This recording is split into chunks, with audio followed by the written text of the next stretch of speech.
নমস্কার, সুরজিৎ মান্না ক্রিয়েশনস চ্যানেলের পক্ষ থেকে তোমাদের সবাইকে সুস্বাগতম।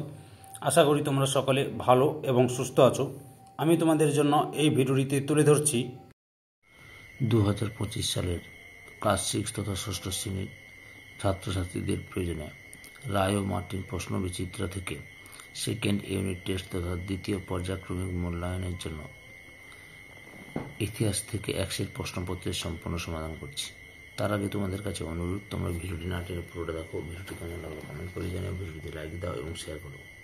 তোমরা আমার এই চ্যানেলের মাধ্যমে রায় ও মার্টিন প্রশ্ন বিচিত্রা থেকে ভূগোল, ইতিহাস, বাংলা এবং পরিবেশ বিজ্ঞান এই চারটি বিষয়ের সলভ পাবে বা সমাধান পাবে।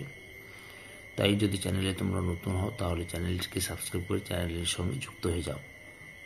আলোচনা শুরু করছি 270 নম্বর পেজের 3 নম্বর model set, Santragachi Kedarnath institution, এই স্কুলের প্রশ্নপত্রটি সলভ করছি। তোমরা পুরো ভিডিওটি লক্ষ্য করো। প্রথমেই রয়েছে 1 দাগে সঠিক উত্তরটি নির্বাচন করো। তার আগে বলছি, আমি 1 নম্বর সেট এবং 2 নম্বর সেট অলরেডি সমাধান করে ছেড়ে দিয়েছি। তোমরা ওই ভিডিওগুলো দেখতে চাইলে আমার চ্যানেলের প্লেলিস্টে গিয়ে দেখে নাও, নাহলে এই ভিডিও ডিসক্রিপশনে তার লিঙ্ক দেখো, ওখানে ক্লিক করে দেখে নিতে পারো। 1 দাগের প্রথম প্রশ্ন, বৈদিক সমাজে পরিবারের প্রধান ছিলেন অপশান সিতে বাবা। 2 নম্বরে আর্য সত্য কোন ধর্মের অংশ? অপশান এইতে বৌদ্ধ ধর্মের অংশ। 3 নম্বরে পার্শ্বনাথ ছিলেন অপশান সিতে জৈন তীর্থঙ্কর। 4 নম্বর প্রশ্ন, গৌতম বুদ্ধ জন্মেছিলেন অপশান সিতে শাক্য বংশে। 5 নম্বর প্রশ্ন, বৌদ্ধিক কথার অর্থ? অপশান এতে জ্ঞান। 2 থেকে নিচের প্রশ্নগুলি উত্তর দাও। প্রথমে রয়েছে বেদের অপর নাম কি? শ্রুতি। 2 নম্বরে ইন্ডিকা গ্রন্থটি কার লেখা? মেগাস্থিনিসের। 3 নম্বরে কনিষ্কের রাজধানীর নাম কি? পুরুষপুর বা পেশোয়া। পুরুষপুর বা পেশোয়ার। 4 নম্বরে শ্বেতাম্বর গোষ্ঠী নেতা কে ছিলেন? স্থূলভদ্র। 5 নম্বরে রামায়ণের রচয়িতার নাম লিখো? বাল্মীকি। 6 নম্বরে সত্যকামের গুরু কে ছিলেন? ঋষি গৌতম। তারপরে 7 দাগে রয়েছে দক্ষিণ ভারতে একমাত্র মহাজন পদের নাম লিখো? অশোক। 8 নম্বরে মেগালিথ কিনা বড় পাথরের সমাধিকে মেগালিথ বলে। 9 নম্বরে জৈন ধর্মে মোট কতজন তীর্থঙ্কর ছিলেন? 24 জন। 10 নম্বর বেদাঙ্গ কয়টি সংখ্যায় কয়টি? 6টি। 11 নম্বরে চন্দ্রগুপ্ত মৌর্য এর রাজধানীর নাম কি ছিল? পাটলিপুত্র। এরপর কি রয়েছে? 3 দাগে রয়েছে, লক্ষ্য করো। প্রথম প্রশ্ন, কুষাণ সম্রাটরা কেন নিজেদেরকে দেবপুত্র বলতেন? প্রশ্নের উত্তরটি লক্ষ্য করো। এই কুষাণরা আসলে চীন থেকে ভারত এসেছিলেন। এখান থেকে কুষাণরা এখান থেকে লিখবে, দিয়ে শাহী এত পর্যন্ত লিখবে।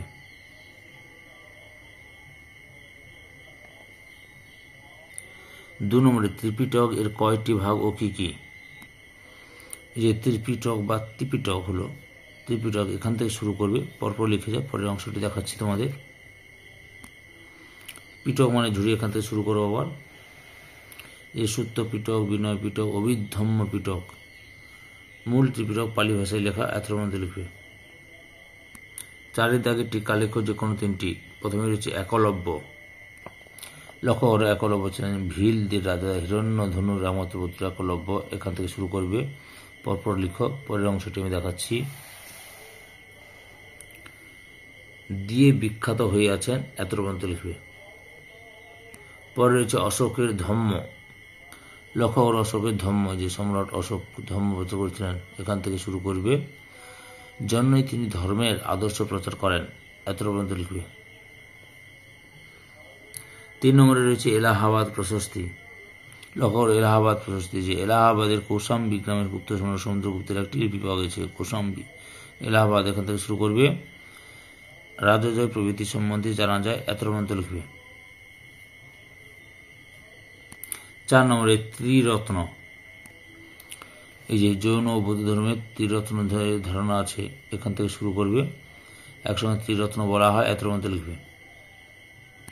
5 দাগে নিচের যে কোনো 3টি প্রশ্নের উত্তর দাও। প্রথমে রয়েছে বৈদিক সমাজ কয়টি ভাগে বিভক্ত ছিল এবং কেন? বৈদিক যুগে সমাজের 4 ভাগে ভাগ হয়েছিল। বৈদিক যুগে, এখান থেকে শুরু করো, পরপর উত্তরটি লিখে নেবে সুন্দর করে। ভালোভাবে দেওয়া আছে। আর বাকিদের তাদের চেয়ে ছোট করেছিলেন, এতটা পর্যন্ত লিখবে। 2 নম্বর প্রশ্ন, পঞ্চমহাব্রত বলতে কি বোঝো? এই পঞ্চমহাব্রত বাণী দেখেছো, এই যে এখানে এই বাণী থেকে শুরু করো, দিয়ে এই 5 শ্রেণী থেকে একসঙ্গে পঞ্চমহাব্রত বলা হয়, এতটা পর্যন্ত লিখবে। 3 নম্বরে, জৈন ধর্ম ও বৌদ্ধ ধর্মে কি কি মিল ও অমিল তোমার চোখে পড়ে? মহাবীর প্রবর্তিত জৈন ধর্মের সঙ্গে গৌতম বুদ্ধ প্রবর্তিত বৌদ্ধ ধর্মের কিছু মিল ও অমিল চোখে পড়ে।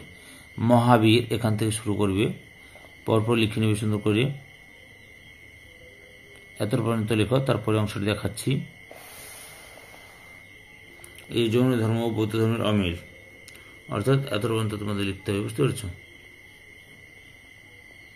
এই ভিডিওর লাস্ট প্রশ্ন, মৌর্য সম্রাটের গুপ্তচর কেন নিয়োগ করতেন? এই যে মৌর্য সম্রাটের প্রথম গুপ্তচর নিয়োগ করেছিলেন, এখান থেকে শুরু করবে, বুঝতে পেরেছ? পরপর লেখো এত পর্যন্ত, তারপরে অংশটি দেখাচ্ছি। এই যে রাজকর্মচারী রাজপুত্রদের উপর নজর রাখা, এত পর্যন্ত লিখবে। সম্পূর্ণ ভিডিওটি দেখে আমার চ্যানেলের পাশে থাকার জন্য তোমাদের সবাইকে অসংখ্য অসংখ্য ধন্যবাদ।